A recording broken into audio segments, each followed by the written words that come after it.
Hello, my name is Russell Myers. Welcome to Issues Unite. So this is just a quick video, an update of all the things that are going on at the moment. All right, so one of the first things to cover, of course, is Ukraine. More and more Americans and Europeans are objecting to the arming of Ukraine, demanding peace talks that happen. So this has got to come to an end. The other day, the Minister of Foreign Affairs in Ukraine has stated that they have lost more than half of their heavy artillery and so forth, and basically demanding, they said that what assistance, what equipment they have been getting only provides 10 to 15% of what their needs are. So, I mean, what Ukraine wants is over 1,000 howitzers, 400 tanks, hundreds of armored personnel carriers, multiple launch rocket systems, LRS, such as the HIMARS, all the missiles that go with those, small arms, billions of rounds of ammunition for small arms, tens of thousands of missiles and artillery shells or millions of artillery shells. And then on top of that, they want $5 to $7 billion a month in financial aid in perpetuity. This ain't going to happen. This is not going to happen. And do you really want to pay for it? For how long do you want to pay for it? How long is this going to continue while Americans and Europeans are suffering? Gas prices, oil prices continue to go up. The price of everything else is going up. There's a fertilizer shortage. There's a global food shortage. Where does this end? Where does this end?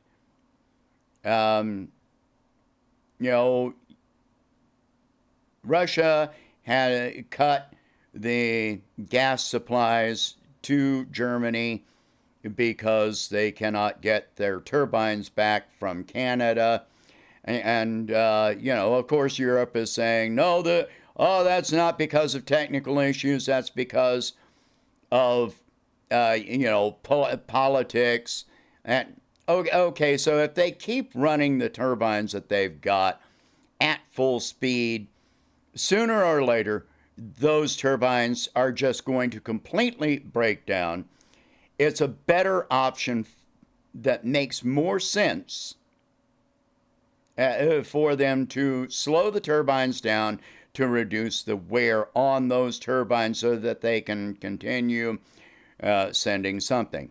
On top of that, Ukraine has attacked a refinery in Russia. There is no tactical advantage to this. And they attacked a gas platform offshore, Russian gas platform, which is only going to make Europe and other countries suffer even more. It's barely going to have any effect, if any effect, on Russia. They've been bombing on several occasions. They have attacked Russian villages, civilians. They're attacking civilians in villages in the Donbass. The purpose of this is to try and draw Russian attention and forces away from other areas up in Luhansk. So let me go to that and show you this. So down here toward the bottom of this is Donetsk. This is where, down here, this is where Ukraine is attacking. Well, they're trying to draw attention. You can see the red line. That is Donbass. That outlines the Donbass region. Now take a look up here. I showed you this the other day. This is a live UA map, and you can see the progress that is being made where they are forming more than one cauldron at this time. This outcropping here was not there the other day, so you can see what they are going to do is close this off. Then they will probably close this off, possibly close this off, and then after that they will close this final area, which closes off Lysychansk and several other areas. Any Ukrainian troops remaining in there will have no choice. It will be surrender or die. That's it. They're going to be completely surrounded. They're not going to have a choice. While Ukraine is attacking the villages in the Donetsk, the DPR has already evacuated those towns. And so when they go in, when the Ukrainian troops try to invade these areas, what happens is that they get hit immediately. So that is a failing tactic on the part of Ukraine. They're not going to drive back the DPR or Russian forces. They're not going to divert, the Russian forces from Luhansk down to DPR. Russia is not going to run back and forth in a wild goose chase. That's not the way they operate. They stay focused.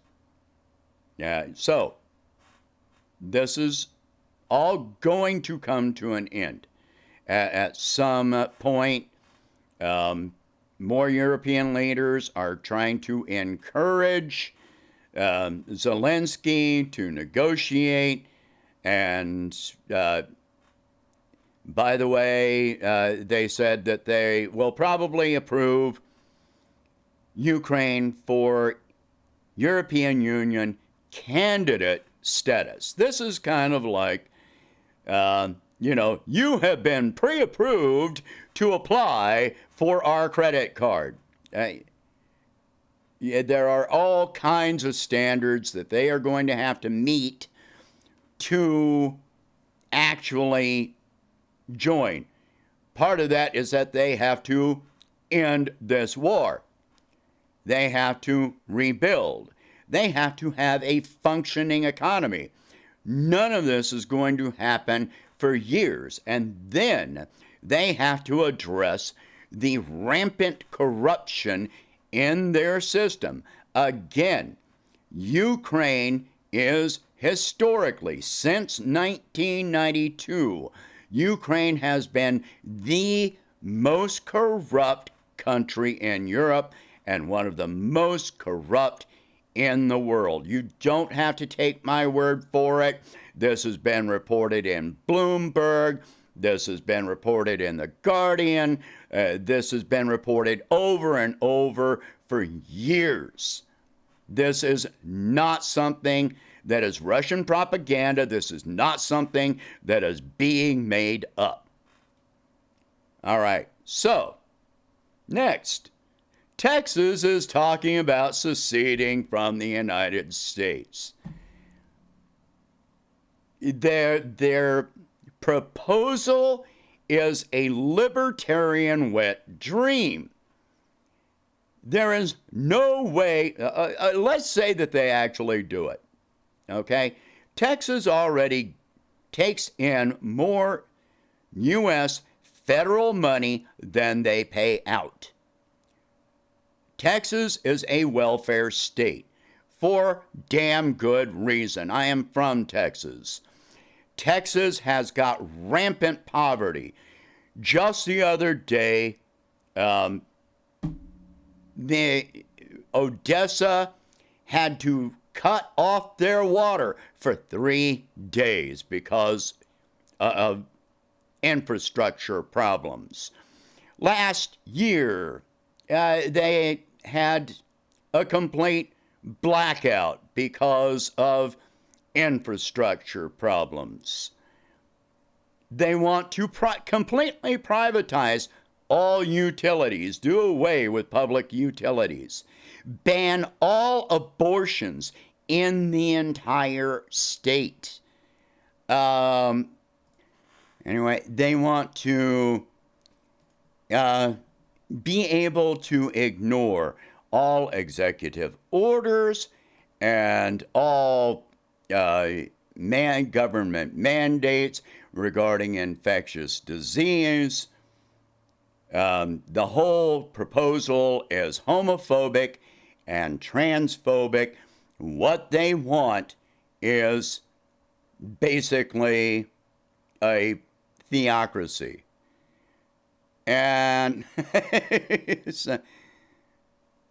in other words, Al-Qaeda, oppression of women, oppression of the poor, etc. They want to take in federal money, but they don't want to adhere to any of the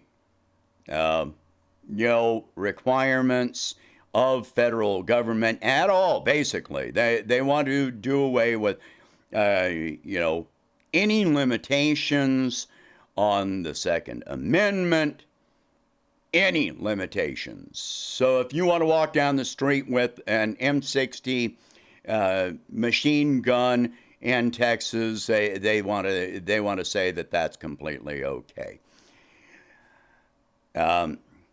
Even after the Uvalde shooting and et cetera. This is what they want in Texas. This is what this proposal entails. But let's just be practical about it. All right? Texas benefits so much from federal money. You've got Social Security, Medicare, Medicaid, federal funding for education, for the highway system, et cetera. But not only that, there is a lot of U.S. military in Texas. If they secede from the Union, then they will have to. Then all military bases in Texas will shut down. San Antonio alone has got 5, no less than 5 military bases. What will that do to the economy of San Antonio? You've got Fort Hood. You've got huge bases all over Texas. You've got military naval ports along the coastline. So you remove all of that from Texas, that's a major blow to the economy. In addition, if they secede, they are declaring themselves a new nation. They would have to develop their own currency, plus,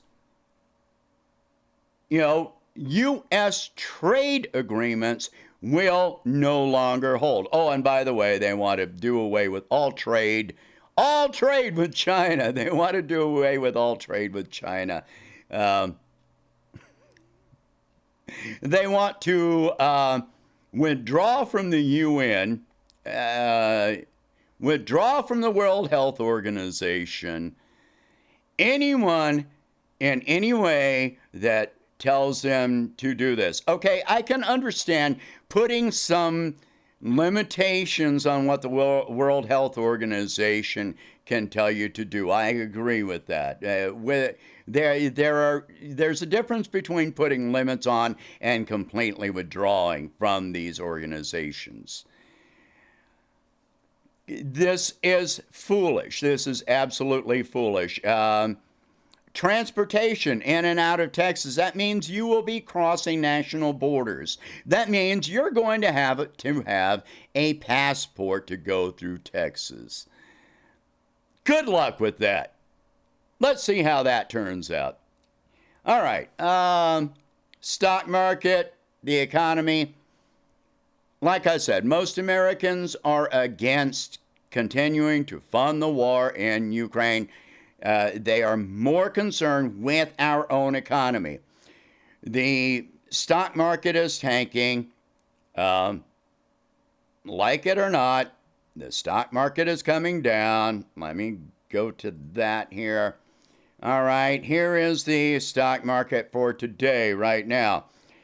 Right now, the stock market is down 15.6% for the year. You can see it went down overnight, kind of come up a little bit, but that's 0.04%. And a 5-day change. That's in 5 days. It went up by 641 yesterday.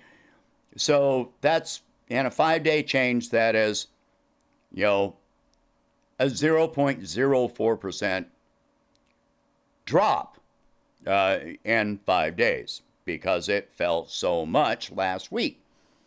It's going to continue to fall. You can see right up here at the top right now that even though it went up, it's starting to come back down already. So it's not going to hold. Corporations are laying people off. People are quitting their jobs because it's too expensive to get to and from work because of gas prices. I'm just going to stop there. This is not looking good. We're going to see where we go from here. There's nothing we can do about it at this moment, except for protest.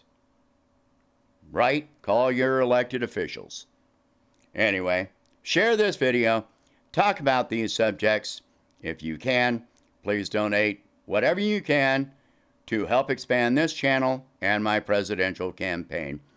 And I will catch you in the next one. Thank you for watching.